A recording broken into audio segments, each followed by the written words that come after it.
জয় বাবা লোকনাথ বলে আজ আমি আমার এই ভিডিওটি শুরু করলাম।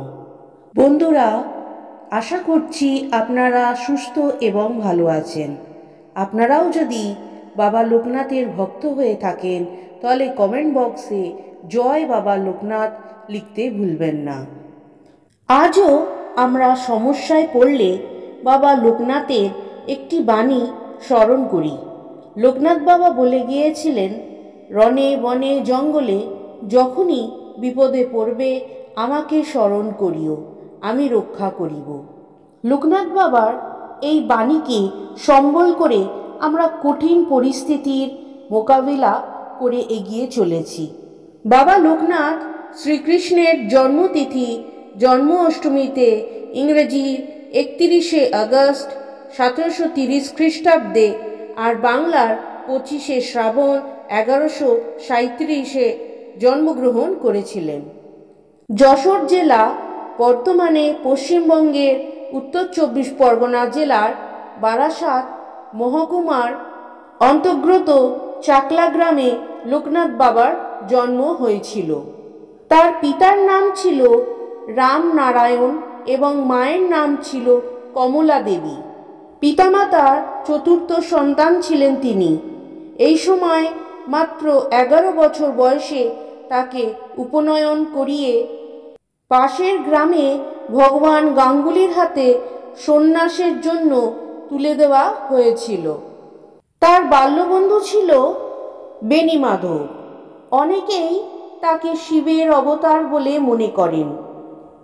ইংরেজি মাসের 2রা জুন 2024 আর বাংলার 19শে জ্যৈষ্ঠ 1431 লোকনাথ বাবার তিরোধান দিবস। লোকনাথ বাবা খুব অল্পতেই ভক্তদের ওপর সন্তুষ্ট হন। এই দিনে প্রত্যেকের বাড়িতে লোকনাথ বাবার পুজো সম্পূর্ণ হয়। কথিত আছে বাংলাদেশের নারায়ণগঞ্জের বারদি আশ্রমে তিনি সমাধি নিয়েছিলেন। জানা যায় যে এক ভক্তের পুত্রের যক্ষারোগ তিনি নিজের শরীরে ধারণ করেছিলেন যাতে বালকটি পুরো সুস্থ হয়ে ওঠে, এবং এই ঘটনার কিছুদিন পর যক্ষা রোগে তার মৃত্যু ঘটে। শোনা যায় লোকনাথ বাবার মৃত্যুকালে তার বয়স হয়েছিল 160 বছর। 19শে জ্যৈষ্ঠ মহাসমাধিতে থেকে বাবার তিরোধান হয়। তিনি মানুষকে সর্বদা সত্যের পথে চলতে নির্দেশ দিয়ে গিয়েছিলেন। যে ব্যক্তি সৎ, ধার্মিক, নির্ভীক, ভক্তিপরায়ণ এরকম মানুষের সঙ্গে তিনি বন্ধুত্ব করার কথা বলেছিলেন। 19শে জ্যৈষ্ঠ তিনি দেহত্যাগ করার কথা ঘোষণা করেন। এরপরেই বারদি আশ্রমে প্রচুর ভক্তের আগমন হয়। 19শে জ্যৈষ্ঠ দুপুর 11টা বেজে 45 মিনিটে মহাসমাধিতে মগ্ন হন লোকনাথ ব্রহ্মচারী। লোকনাথ বাবার পুজোর উপকরণ শাপলা ফুল বাবার পুজোর প্রধান উপকরণ। নীল শাপলা বিশেষ তার পুজোর জন্য। এছাড়া অন্য যে কোনো সাদা ফুল বাবাকে দেওয়া যায়। মিশ্রি আর কালো জাম তার প্রিয় ভোগ। এছাড়া অন্য সাদা মিষ্টি তার ভোগে দেওয়া হয়ে থাকে। এই দিনে লোকনাথ বাবার সঙ্গে দেবাদিদেব মহাদেবেরও পুজো করা বিধান রয়েছে। বাবা লোকনাথকে শিব লোকনাথও বলা হয়।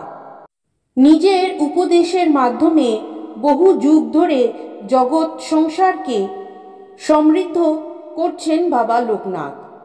লোকনাথ বাবার কিছু অমূল্য বাণী। চাঁদ আর সূর্যের মধ্যে যেমন কোনো তুলনা হয় না, ঠিক তেমনি তোমার জীবনটাকেও অন্যের সাথে তুলনা করো না।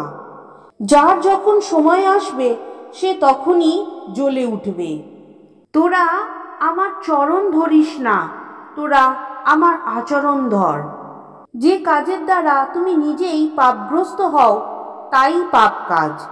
অহং চলে গেলে নিজের মনই নিজের গুরু হয়। বুদ্ধি জাগ্রত হয়, সৎ ও অসৎ বিচার আসে।